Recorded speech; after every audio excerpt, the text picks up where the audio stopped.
Ravi de vous retrouver dans Football Planète, votre émission consacrée à l'actualité du football en Afrique et dans les autres continents. Une actualité marquée par la pandémie du coronavirus qui bouleverse tout en ce moment. Même le championnat d'Afrique des Nations n'a pu y échapper. Mesdames et messieurs, merci pour votre fidélité à Africa News. Tout de suite, les titres.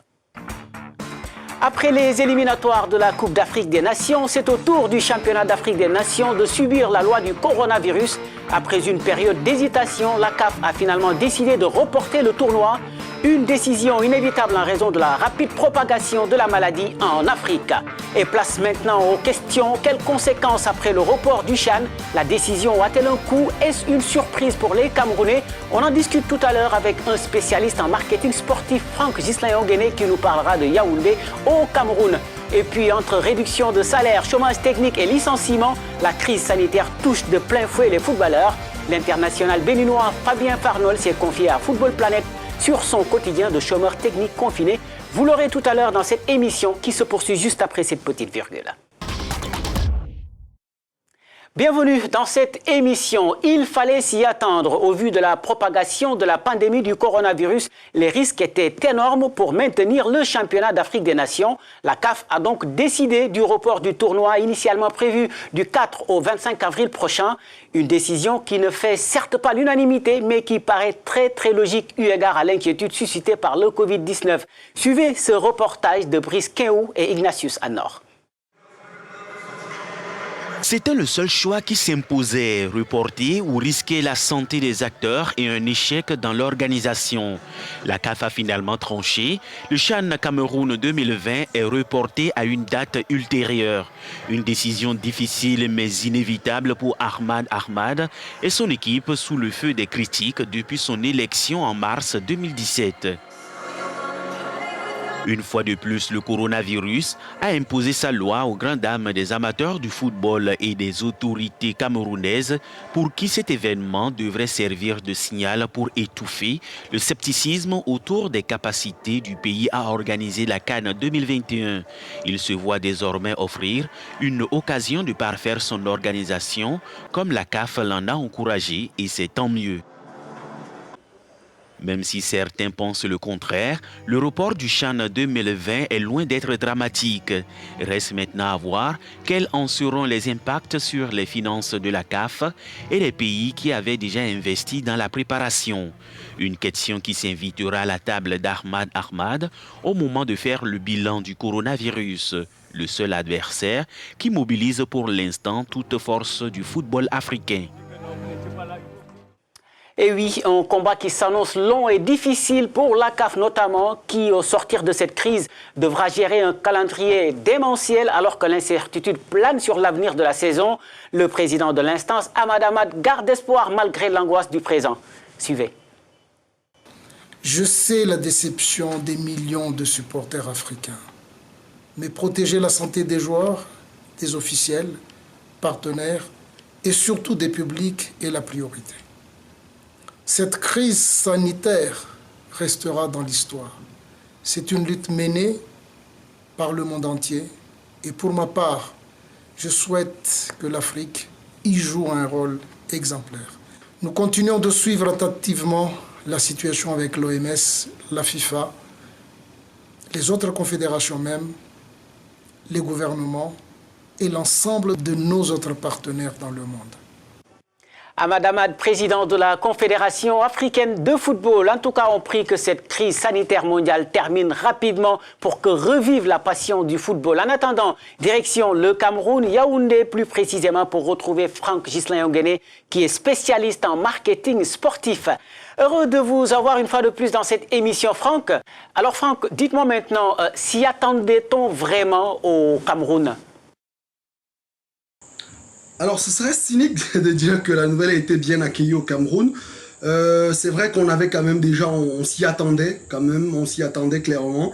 Dans l'optique où il faut rappeler quand même que les mesures sécuritaires mis sur pied par le gouvernement commençait déjà à se préparer. Donc à partir de ce moment, on savait qu'il fallait le faire. D'ailleurs, tous les pays, que ce soit en Europe, que ce soit même ici en Afrique, chaque pays commençait déjà à fermer les frontières. Et quand on a vu la fermeture de frontières de certains pays, on s'est dit c'est clair que cela allait se faire. Donc la nouvelle a plutôt été bien accueillie, d'autant plus que la veille, le ministre des Sports et de l'Éducation physique a adressé une correspondance à la CAF pour dire que la situation pouvait être maîtrisée. Et il y avait même déjà des Camerounais qui avaient fait des levées de boucliers pour dire non, c'est mieux de pouvoir reporter. La fête va se faire au Cameroun, mais il faudrait qu'elle se fasse dans les conditions les meilleures. Et donc je pense que les Camerounais ont plutôt bien accueilli la chose. Et maintenant, on est en train, à défaut d'être confiné comme c'est le cas actuellement, on est en train de préparer justement cette fête-là qui, espérons-le, sera certainement l'un des plus beaux chans organisés en Afrique. Du moins, on croise les doigts. Alors, Franck, maintenant, la grande question qui se pose, c'est les conséquences. Quel pourrait être l'impact du report de ce CHAN pour le Cameroun, mais également pour la CAF? Alors, s'il faut parler en termes d'impact, ce sera peut-être du point de vue positif et du point de vue négatif.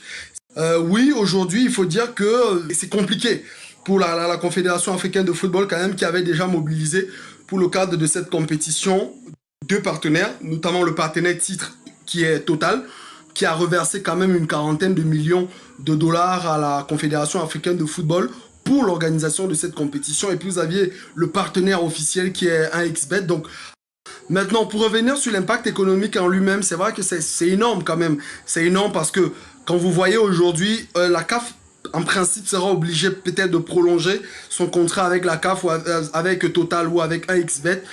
Au-delà de ça, vous savez quand même que le Cameroun, pour parler en termes d'impact sur le pays organisateur, avait déjà engagé un certain nombre de dépenses. Il faut rappeler quand même que si vous prenez sur les infrastructures, le Cameroun a dépensé près de 1500 milliards de francs CFA, pratiquement 3 millions de dollars pour mettre sur pied justement, c'est ça, et ces 3 millions de dollars représentent le tiers du budget du Cameroun pour mettre sur pied les différentes infrastructures qui allaient accueillir cette compétition. Au-delà de ça, vous avez une grosse campagne de communication qui était en préparation, qui avait même déjà été lancée et dont la troisième phase devait être amorcée. Vous avez une tournée nationale de la mascotte qui était en préparation avec des partenaires locaux également qui étaient prêts à s'engager. Donc, disons que ce sera très difficile économiquement, mais la bonne nouvelle, c'est que ça permet quand même de prendre un peu de recul, de mieux préparer la compétition en espérant que là, le Cameroun sera prêt et que la fête sera belle comme je l'ai dit tout à l'heure.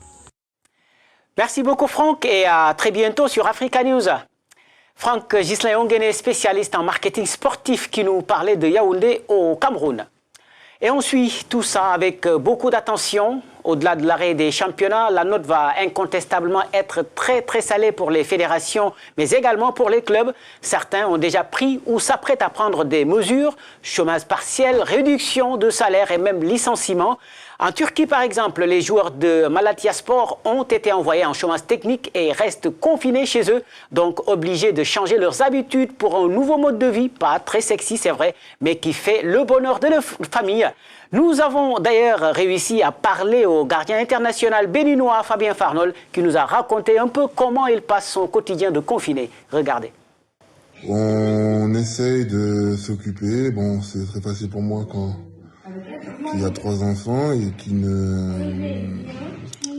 vit pas au quotidien avec eux. Donc j'ai préféré les rejoindre le plus rapidement possible pour pouvoir passer du temps avec eux et être en confinement tous ensemble, tout en famille, quoi. Donc on profite pour faire les choses qu'on ne peut pas faire, c'est-à-dire faire les devoirs, et puis faire des repas en famille. Voilà, on essaye de faire un peu de tout, on essaye de faire du sport, bien sûr, parce qu'un programme nous a été donné. Donc ouais, pas facile, mais on va dire vaut mieux ça que se retrouver malade ou quoi que ce soit, diminuer physiquement et ne pas pouvoir reprendre, et voilà quoi. Donc c'est très compliqué à dire physiquement parce que on prend des mauvaises habitudes. Ça s'allonge très rapidement sur le canapé, on dort facilement, et donc c'est un peu dur de se motiver aussi. On reste prêt et on essaye de s'occuper, on essaye voilà, mais après c'est facile pour moi, je profite énormément de la famille. Donc voilà. Donc, en tout cas, un petit message de prévention. Lavez-vous les mains, portez un masque si vous devez sortir, évitez tout contact, c'est très important. Restez chez vous et prenez les précautions. Après, force à vous et bon courage. Fabien Farnol, gardien de Malatya Sport et international béninois, merci encore une fois pour cette vidéo sympa. On vous souhaite beaucoup de courage dans ces moments particulièrement stressants et qui affectent la planète foot tout entière avec beaucoup de joueurs testés positifs. Et pour barrer la route au Covid-19, joueurs, dirigeants et supporters se mobilisent aux côtés des médecins qui sacrifient leur vie pour en sauver d'autres. À la mode, le challenge Stay at Home, restez à la maison, fait fureur pour inciter les gens à se confiner chez eux.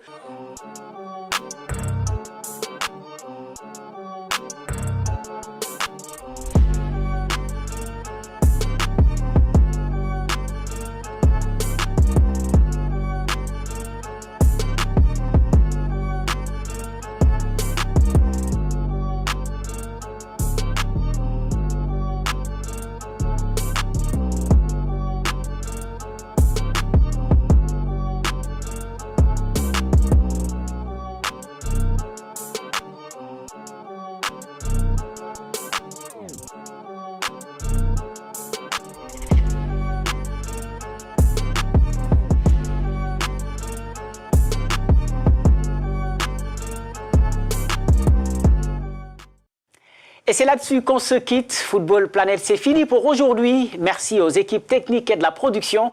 L'information se poursuit sur Africa News et africanews.com. Je vous souhaite une excellente semaine en compagnie de nos programmes. N'oubliez surtout pas de respecter les consignes pour éviter le coronavirus. À très bientôt.